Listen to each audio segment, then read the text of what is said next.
If your videos aren't getting the views you want them to, and your retention graphs look like this, then it's likely your content isn't sending enough positive signals to the fabled YouTube algorithm to make it share your videos to more people. Titles and thumbnails, the packaging of your videos is very important. But ultimately, what keeps users on the platform is actually watching videos. So in this video, I've gathered the 7 most powerful retention hacks used by the top creators like Ali Abdaal, Mr. Who's the Boss, Jenny Hoyos, and of course, Mr. Beast, that will help increase your watch time and give your videos a better chance of going viral. But what does viral mean, at least for you anyway? 10 million, a million, 100,000, even 10,000 views might be a number you've never hit with a single video on your channel. So post a comment. What would you consider a viral number for your channel? We'll come back to why I'm asking you that question later, but first, you want what we've promised, right? So let's check out this retention hack from Jenny Hoyos that you probably haven't come across before. You mentioned a word a second ago. You said, is the mechanism good? What do you mean by mechanism? If they're going to be pushed to the end. So like, a good example is Mr. Beast, the red circle. Like, is it like last to leave circle wins $500,000? The mechanism is the circle is constantly closing. So the viewers are watching till the end. So if it was just like the circle wasn't closing, I don't know if anyone would watch to the end. They'll just skip to the end probably. Interesting. What are some of the mechanisms that you've used? I think this is the easiest one that anyone can apply. It's basically saying, there's 3 steps, or there's 3 things we need to do, because it's very easy to follow. And you just show the list of 3. So now the viewer knows that, oh, we're getting closer to the video. Like, they actually have a good expectation, which is probably one of the biggest things. I think that's why my videos like go viral. It's because people have a good expectation of what they're going to watch and what's actually going to be at the end. Now, Jenny shared one of her favorite mechanisms, which is to lay her video out in 3 steps. But there's 2 more ideas you can use to get your audience to watch for longer. First of all, you can promise added value in the video, such as a free resource. In this video, we teased a worksheet that viewers could use to create their ideal viewer for their content, but we didn't fully reveal or demonstrate how to use the worksheet until towards the end of a video. Another technique is to tease the most dramatic part at the start of a video and only reveal the climax of a drama at the very end of a video. One of the best examples of a creator who does this is, of course, Mr. Beast. In all of his videos, he teases the most dramatic part in the first 30 seconds, but only reveals the answer or big event right at the end of a video. Not only is this a great mechanism to get people watching, but it's also part of a much broader retention strategy he uses to keep you watching, which he revealed in this interview. What's interesting is the longer people watch something, the more likely they are to keep watching. So you don't have to try as hard in the hypothetically back half of a video as you do in the front. Like even right now, we're so deep into this where a lot of people listening are probably just going to keep listening relatively close to the end, unless we just have a really boring part of this conversation because they're just in it. They're immersed. And so a big, like to really boil it down to a simple level, you just want to get people where they're immersed in the content and then just kind of hold them there. Basically, what Mr. Beast is saying is you want to front load your videos.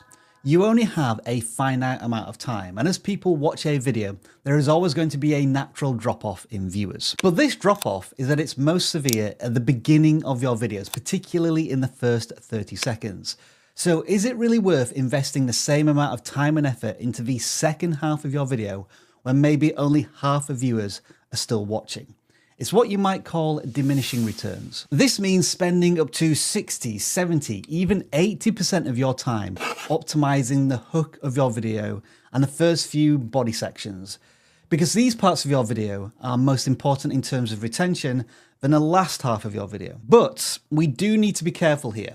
Just because the first half of your video has the biggest impact on retention doesn't mean that you should completely ignore the second half of a video. In fact, Mr. Beast went on to share another simple retention hack that you can apply to the last 30 seconds of your video that will boost your retention, but it only takes an extra 2 minutes of work. At the start of the video, you got to get them interested and get them watching. And then basically, I mean, it sounds obvious, but just don't have any moments where you veer off story unless there's a really good reason, and just end it really quickly. Like those are the only things that are constant, and then how you do those are really up to you. end it really quickly. Yeah. Meaning the entirety of the video is quick. Like if or we were just like, thank you for coming out to the podcast, they're clicking off. And so as you're saying that, I go, no, thank you all for coming out to the podcast. And then we do that for like a minute. You're just like nuking your retention. People are already gone. So like in Buried Alive, if at like the 49-hour mark, I'm like, guys, this was a great video. They're clicking off. And then I go back to another story. So the second you wind a story down, end it. Like quickly. On YouTube. The retention hack Mr. Beast just shared is one of the fastest and easiest ways that you can boost your retention. End the video when it's supposed to end. Don't fluff your way through another 30 seconds of video, assuming the viewer will continue to watch. Thanks for watching. Hope you enjoyed the video. In summary, to conclude, don't forget to like and subscribe. These are all trigger phrases that clearly communicate to the viewer, we're done here. So, by dropping 30 seconds from the back end of your video, you will actually likely increase your retention by as much as 5%, maybe even more. But you might say 5% isn't that much. However, because the algorithm is so finely tuned and focused so heavily on audience retention to decide whether or not to promote your video to new viewers, it can have a big impact on the overall performance of your video over the long term. But let's talk about the bigger retention wins now, the type of changes that boost your retention by 10, maybe even 20%, and dramatically increase the chances of your video being shared out to a bigger and wider audience. This next retention hack Mr. Beast revealed might just help you do that, but a word of warning, you will need to put in the work. My threshold has always been, do I find it entertaining and do I watch it? This is going to sound dumb, but I've just spent so many years just studying what does well. And I've seen so many hundreds of thousands of videos probably at this point. I would just obsess, study retention charts. You know, we'd scrape a million videos, see where the dip is. Like I know everything, like if you pee, like how it hurts retention, if you sneeze, like all that kind of stuff. And so I've just like, my brain has just been programmed to like, just know. I don't know. It just comes secondhand. Like I can just tell you, no, retention is going to drop there. If we should probably... Yeah, peeing hurts retention. It's a turnoff for some people. Just don't like to hear it. Well, just in some cultures, it's not as accepted as America. I mean, that makes, yeah, you're saying that like it's weird. Sneezing, it's just like, it doesn't progress the story. It's kind of like anything where like the story comes to a halt without a reason just kind of hurts retention. I'm not going to do it. I don't know, maybe it's fairer to say that this is more of a YouTuber lifestyle choice than a hack. But if you do want to boost your retention by 10, 20%, then you need to become a retention nerd. Study as many retention charts in your niche that you can get your hands on, so that you know exactly what keeps your audience's attention and what bores the hell out. When you're going through your retention charts, you want to make a big list of what you were saying when you had a spike in retention, and what you said or what you were doing when there was a dip. Then, going forward, you can make sure that when you're writing future scripts and editing future videos, you say more things your audience enjoys and less of the things that make them click off. And remember that a strategic edit can emphasize the good and completely remove the bad. But talking about scripts, this actually leads me onto our next retention strategy, which is from one of the greatest tech tubers on the... So like for a standard, let's say for a kind of Google Pixel versus iPhone 13 Pro camera comparison, 22-minute long video. I think that was probably 3.5 days of scripting. 3.5 days? Yeah. Of like, are we talking 8-hour days? No, we're talking like 14-hour days. We're talking like 42 hours spent on scripting a single video. Ages and ages. My God. And ages. So why would Mr. Who's the Boss, in speaking to Ali Abdaal, spend so much time scripting his videos? Well, the answer is simple in one sense. Your script is one of the biggest factors that impact the performance and retention of your videos. For example, hey guys, it's Will, and in this video, I'm going to share with you what I would do to make 10K per month ASAP if I had to kind of start again from scratch. This video has no edits, no crazy action scenes, just simply a guy talking to camera. But it went mega viral because it had a great script. And we can find these countless examples like this on YouTube, which proves that what you say in your videos is much more important than the fancy editing or high production values. But the next big and quite obvious question is, how do you actually write great YouTube scripts? Well, let's jump back into our interview to get the advice. When I'm scripting, I'm thinking of 3 different people. Okay. So there's 3 people I know in my life of different levels of, I guess, tech enthusiasm. Yeah. And so with every line, I've almost reached a stage where I'm scanning it, being like, is this interesting to all these 3 people? Would they watch this? Would they watch this? Would they watch this? Would they understand this? Is this funny to them? All that kind of stuff. And I think when you do that, you end up with a script that is a little more broadly appealing than it would otherwise be. So let's think about these 3 tiers of audience, 3 people you want your videos to speak to.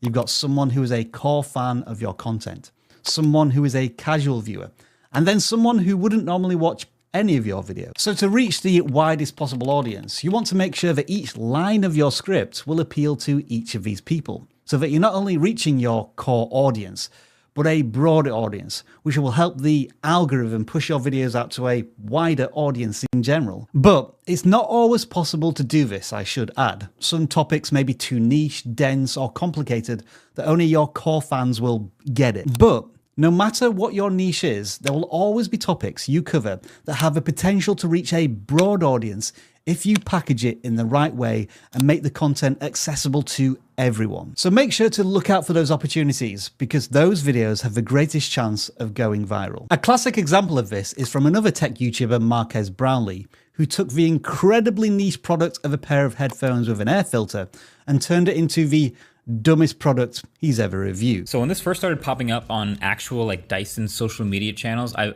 had to double check the calendar to make sure it wasn't April 1st, because seriously, Dyson, are you pranking us right now? It's $1,000 for air purifying headphones. I wasn't really sure what to think. Probably safe to ignore it. That's intriguing whether or not you're interested in tech, right? Today, this video's got almost 10 million views. Right then, back to the question I asked you around about 10 minutes ago. What is a viral number for you? I asked this question because it's really important to understand that every YouTuber has different needs, different goals, different expectations. And I want to make sure that if you think 10,000 views is a viral moment for you, then be proud of that achievement and try your best not to compare yourself to anyone else. If you've never reached that number before that you're aiming for, it's important to you and the right step, the next step in growing your channel. So if these strategies help you get there, that's all that matters. All right, so now we know how important scripts are for retention. Let's take a look at an even more powerful script retention hack shared by 2 YouTube geniuses with years of experience. So a lot of storytelling, and specifically on the internet, is about unanswered questions. Constantly, storytelling is always about unanswered questions. So basically, in your first few lines, you want to make sure that you validate the video, like you said, and then you open up a new unanswered question. And throughout your script document, as you're writing out, always look at it in your beginning, your middle, and your end. Is there an unanswered question? And then at the end, when that question is answered, or the final question is answered, the video's over. Yeah. So write it out. It doesn't have to be word for word, but you're making your video first on paper, then on camera. So this hack is an important one because so many creators write a lot of words in their scripts, but they lack the ability to create curiosity so their audience keeps watching. Unanswered questions solve this script dilemma. They help to pique the viewer's interest by driving up a question they want to know the answer to, but then delaying the information so they have to keep watching. But how do you actually create an unanswered question?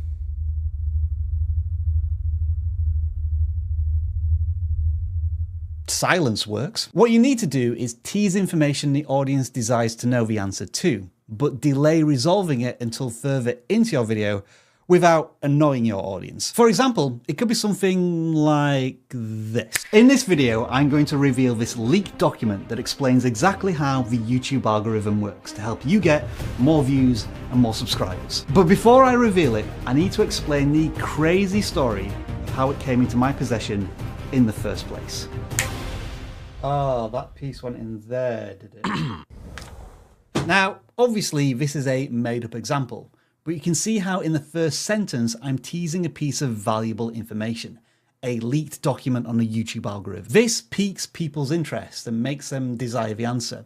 Then I simply delay that answer with a story, which hopefully keeps them watching the video. And speaking of storytelling, it leads us to an incredibly powerful retention skill that is fast becoming the superpower of the best creators on a platform.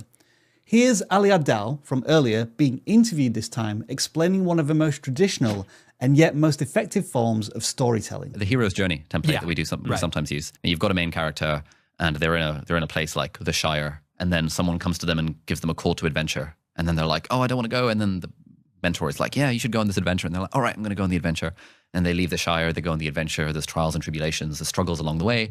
And they ultimately overcome the struggles and they come back to the Shire. They're changed externally because they've been through this adventure, but there's something about them that changes internally as well. There is a lesson that they've learned along the journey. And so essentially it's like, who is the main character? What do they want? Why can't they get what they want? What's holding them back? How do they get what they want? And then what's the lesson? And this is because our brains have been wired to pay attention to stories for thousands of years, long before YouTube, long before television and radio. It's something built into our psychology, and when done correctly, will keep your audience watching for your entire video. But how do you tell the right stories with the right packaging to get the buy-in you need to convince someone to click on your videos in the first place? Let me show you with some awesome examples from small channels, and yes, no fluff here, I'm ending the video right now.